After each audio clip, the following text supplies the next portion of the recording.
নবী শ্রেষ্ঠতম আদর্শের নাম হলো মুহাম্মদুর রাসূলুল্লাহ।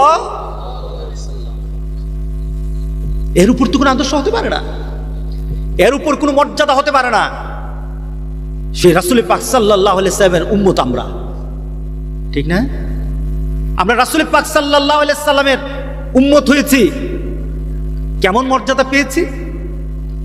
রাসূল পাক সাল্লাল্লাহু আলাইহি সাল্লাম বলেন, হাসরের ময়দানে সবাই দাঁড়ানো থাকবে, সব নবীরা দাঁড়ানো থাকবে, সকল নবীদের উম্মত তার পিছনে থাকবে।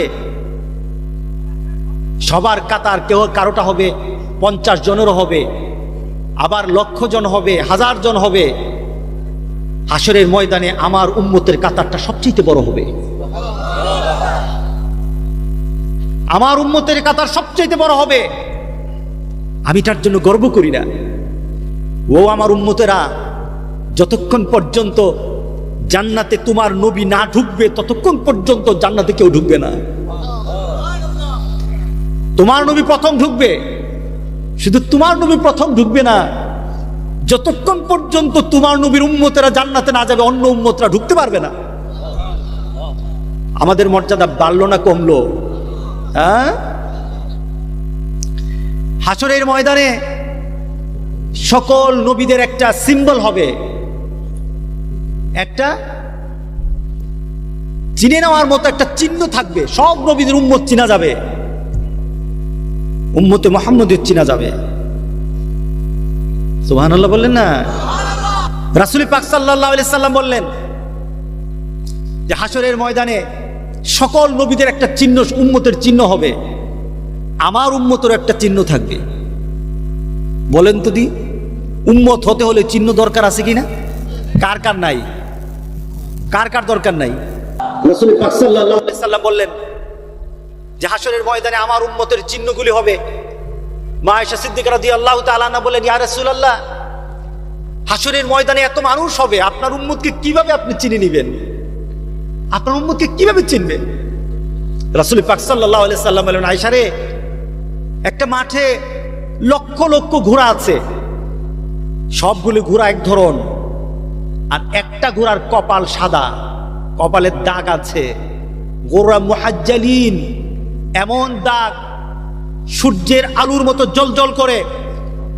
ও আয়েশা, বলো তো দেখি, লক্ষ ঘোড়ার মধ্যে ওই ঘোড়াটা পাওয়া যাবে কিনা? আয়েশা রে, হাসরের ময়দানে সব উম্মত দাঁড়ানো থাকবে, সবাই দাঁড়ানো থাকবে, আমার উম্মতেরও দাঁড়ানো থাকবে, কিন্তু আমার উম্মতগুলির চেহারাগুলির মধ্যে আকাশের সূর্যের মতো আলো দিতে থাকবে, নূর জ্বলতে থাকবে, তার হাতগুলি নূর জ্বলবে। যে দুনিয়া থেকে নূর নিয়েছে ওই জায়গায় পর্যন্ত নূর নূর জ্বলতে থাকবে। এত আস্তে সুবহানাল্লাহ বললেন? দুনিয়া থেকে যারা নূর নিবে, আখিরাতে সেই নূর রাসূলের দৃষ্টিতে পড়বে। রাতের অন্ধকারে আপনি কোথাও দাঁড়িয়ে আছেন, অন্ধকার, আরেকজন কেউ আপনাকে খুঁজতেছে, আপনার হাতে একটা টর্চ লাইট আছে, আপনার টর্চ লাইট যদি তাকে বাড়ি দেন, এইভাবে টর্চ লাইটটা জ্বালান, আপনাকে পাওয়া যাবে কিনা? বলেন না, পাওয়া যাবে কিনা? মাঠের মধ্যে আপনার ছেলে একদিক, আপনি একদিক, এখন আপনার টর্চ লাইট মারলেন, মেরে ছেলেকে বললেন, এই ছেলে আমি এখানে, ছেলে দেখবে কিনা?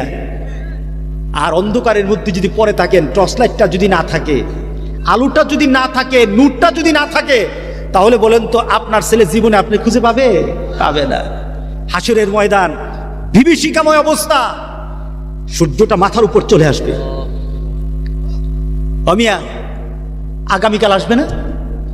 আগামীকাল একটু সূর্যের দিকে তাকায় থাকেন তো দেখি কেমন লাগে, সূর্যটার দিকে তাকিয়ে থাকেন কেমন লাগে। আপনার চোখ দিয়ে কিছু দেখা যাবে না, লম্বা সময় তাকিয়ে থাকলে চোখটা থাকবে না, এত পাওয়ার। কিন্তু কত দূরে আছে বলেন না? কতটুকু? অনেক দূর, এখান থেকে ঢাকা পর্যন্ত নাকি? কোনানে কসবা কই আছে?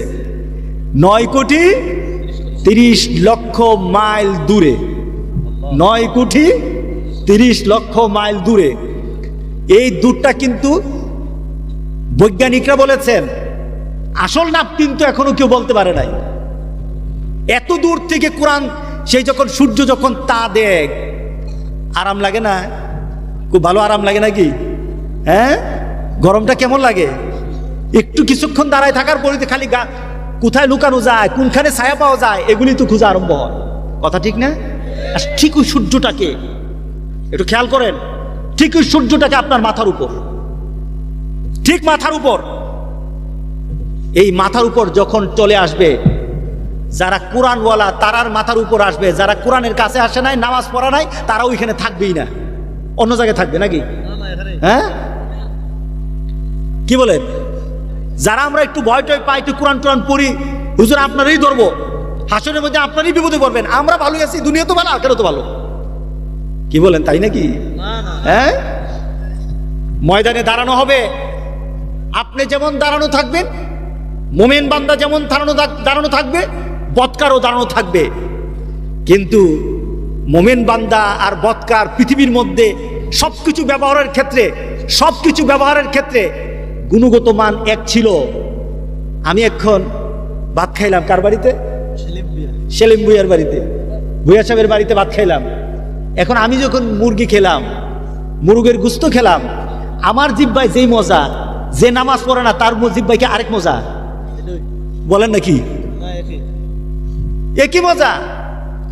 খেজুর গাছের রস, নারিকেল গাছ, খেজুর গাছের রস শীতকালে মজা না? এটা কি আমার জন্য এক মজা, আরেকজনের জন্য আরেক মজা? মালিকের জন্য এক মজা, চুরের জন্য এক মজা, নাকি সব এক মজা? হ্যাঁ, সবার এক মজা। ওই সূর্যের আলো দুনিয়াতে আমার জন্য যেমন আপনার জন্য তেমন, কিন্তু আখিরাতের ময়দানে কিন্তু তা হবে না। মুমিনের জন্য মুমিনের অবস্থা হবে, মুমিনের জন্য আল্লাহ সুবহানাহু ওয়া তাআলা তার তাপকে, তার সহনশীল পর্যায়ে নিবে। বদকার তার বদের আমলের কারণে তার অবস্থা তেমন হবে, তার মাথাটা পর্যন্ত ফেটে যাবে, গরমের তাপে মাথা ফেটে যাবে, মাথার মগজটা পর্যন্ত বের হয়ে যাবে।